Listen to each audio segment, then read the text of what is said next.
Space Jelly here. Today I'm going to be reviewing the McFarlane Toys DC Multiverse. Let's read it together. Batman of Earth -22 infected. Or just infected Batman, or just a Batman who laughs. So, found this figure. He was also super discounted at Target, so he was a pretty good steal. I think he was like,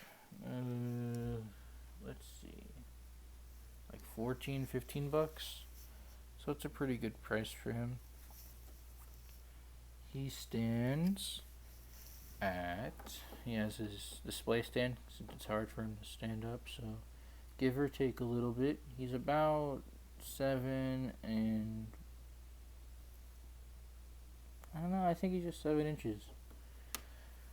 Which makes him 17.5 centimeters.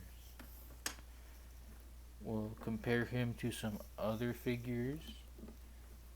I'll start off with the only relevant one I have. This is one of my favorite DC Multiverse figures, the Superman the Infected, or the Infected Superman.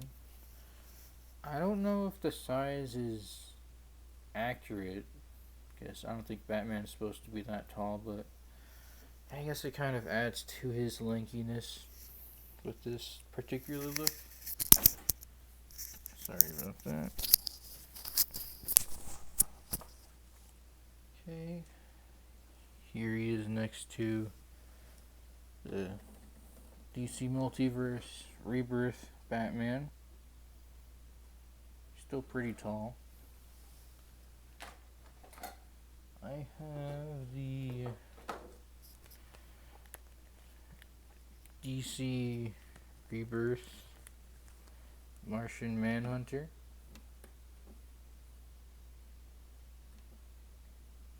Stands taller than him, so he seems to be a little bit too tall. The Hasbro Fortnite Victory Royale, I think that's what it's called, or I think it's Victory Royale. Victory Royale series Dark Meowscles. I don't know how tall he's supposed to be. And lastly, the McFarlane Toys Azrael Batman. They're about the same exact height. So he is pretty tall. I don't know, maybe you'll like that, maybe you won't. It's kind of I guess it kind of fits with the character design. Let's go in with the aesthetics. He has, let's put that light over there. He has a very nicely sculpted head. He actually has very nice sculpting all around. Texturing everywhere. Cape too, has this leathery look. The inside is smooth and a really nice green color. Colors are really nice on this figure. The yellows are this pastel kind of yellow. The greens are kind of pastel. It works in nice contrast with the figure. I like the bat logo on the belt. The utility belt also looks nice.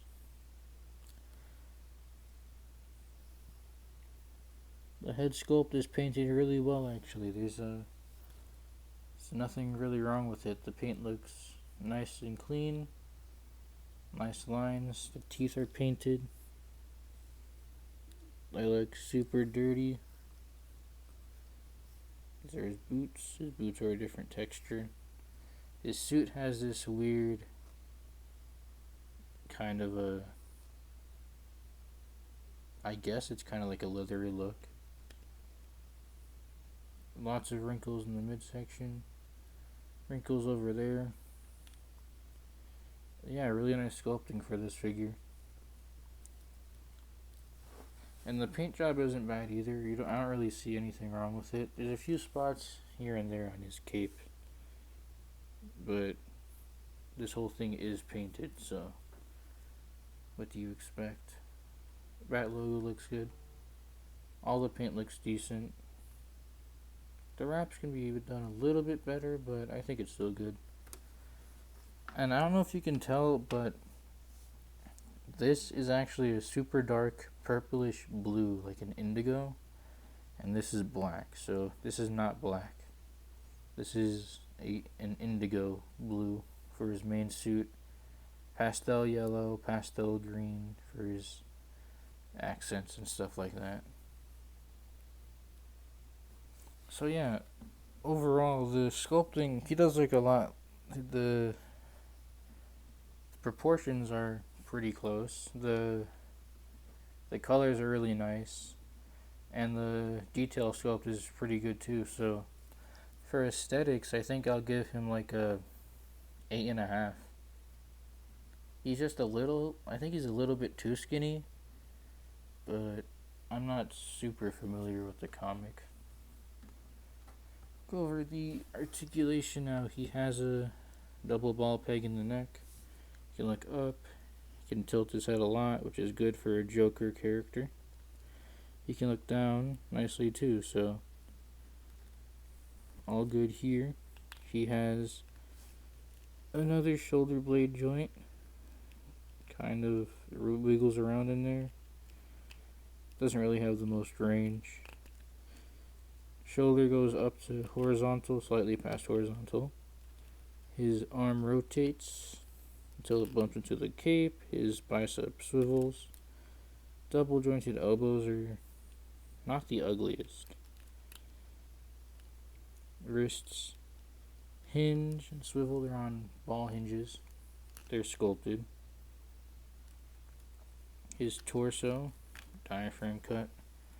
He crunches forward, not very much at all, which is pretty bad. He arcs back pretty far.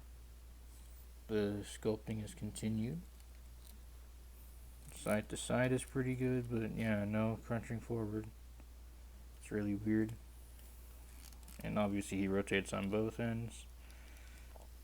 His diaper piece is really stiff.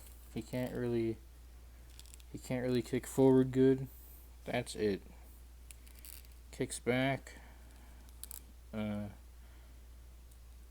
guess if you really crank on it, you can get full splits, but nope, not full splits. No thigh rotation. Ew. Double jointed knees. They're proportioned kind of well. They're skinny though. Double jointed knees. Not the ugliest knees we've seen. Ankles go up, go down. These are also sculpted ball hinges. I don't know if you can see. Go up pretty far, go down pretty far. They're heavily ratcheted, so he's pretty hard to stand.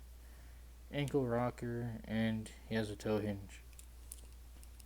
So, the articulation is not very good. I'd give his articulation like a 6. He does have double jointed knees and elbows and a good head, but this whole section is pretty bad on him. And the feet, it's really hard for him to stand up. I forgot to do the accessories. He just comes with this gigantic batarang. This is way too large for him. I don't know if you ever used something like that. And that's it. Aside from the display stand and the cards. So that's like a 2 out of 10. So, yeah. The strong point of this figure is not the articulation or the accessories, it's the aesthetics, and it does do a pretty good job with the aesthetics. He looks really nice. He has a lot of sculpted details and paint, and a very nice paint job for a DC Multiverse figure. And if you can find him on discount, which I think is pretty easy to find, he's not really too sought after, I think. Especially if you find him for $14, I think he's worth it. So, overall, rating with the price in mind, I'd say he's like a 7 out of 10. He's still a pretty good figure, and this was actually before the price hike, so at retail he's only $20. He's not too bad, and I think that if you can look past the articulation, and the lack of accessories, he's a pretty good figure to just stand there and look menacing. So yeah, thanks for watching, commenting, liking, subscribing. Make sure to check out our Patreon. We have a few things going on there. We're still getting it sorted out. We're still figuring out how it works. We're setting up a Discord server. We're doing a bunch of things we can to make it worth your while if you wanted to ever give us or ever to become a Patreon. So yeah, we'll see you next time. Bye.